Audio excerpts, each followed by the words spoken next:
بسم اللہ الرحمن الرحیم۔ السلام علیکم میرے پیارے بھائیوں اور دوستوں۔ کہتے ہیں ایک طوطا طوطی کا گزر ایک ویرانے سے ہوا۔ ویرانی دیکھ کر طوطی نے طوطے سے پوچھا، کس قدر ویران گاؤں ہے؟ طوطے نے کہا، لگتا ہے یہاں کسی الو کا گزر ہوا ہے۔ جس وقت طوطا طوطی باتیں کر رہے تھے، عین اس وقت ایک الو بھی وہاں سے گزر رہا تھا۔ اس نے طوطے کی بات سنی اور وہاں رک کر ان سے مخاطب ہو کر بولا، تم لوگ اس گاؤں میں مسافر لگتے ہو، آج رات تم لوگ میرے مہمان بن جاؤ، میرے ساتھ کھانا کھاؤ۔ الو کی محبت بھری دعوت سے طوطے کا جوڑا انکار نہ کر سکا اور انہوں نے الو کی دعوت قبول کر لی۔ کھانا کھا کر جب انہوں نے رخصت ہونے کی اجازت چاہی تو الو نے طوطے کا ہاتھ پکڑ لیا اور کہا، تم کہاں جا رہی ہو؟ طوطی پریشان ہو کر بولی، یہ کوئی پوچھنے کی بات ہے، میں اپنے خاوند کے ساتھ واپس جا رہی ہوں۔ الو یہ سن کر ہنسا اور کہا، یہ تم کیا کر رہی ہو؟ تم تو میری بیوی ہو۔ اس پہ طوطا طوطی الو پر جھپٹ پڑے اور گرما گرمی شروع ہو گئی۔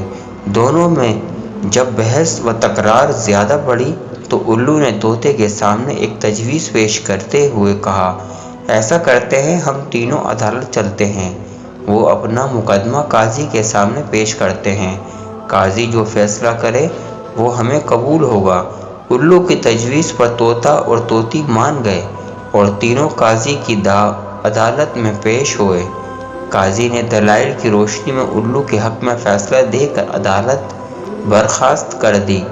طوطا اس بے انصافی پر روتا ہوا چل دیا تو الو نے اسے آواز دی، بھائی اکیلے کہاں جاتے ہو؟ اپنی بیوی کو تو ساتھ لیتے جاؤ۔ طوطے نے حیرانی سے الو کی طرف دیکھا اور بولا، اب کیوں میرے زخموں پر نمک چھڑکتے ہو؟ یہ اب میری بیوی کہاں ہے؟ عدالت نے تو اسے تمہاری بیوی قرار دیا ہے۔ الو نے طوطے کی بات سن کر نرمی سے بولا، نہیں دوست، طوطی میری نہیں تمہاری ہی بیوی ہے۔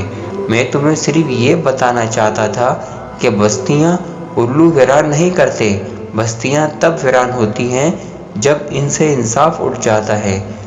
ناظرین، ہم انصاف نہیں کرتے جس کی وجہ سے ہم آج ذلت کا شکار ہیں۔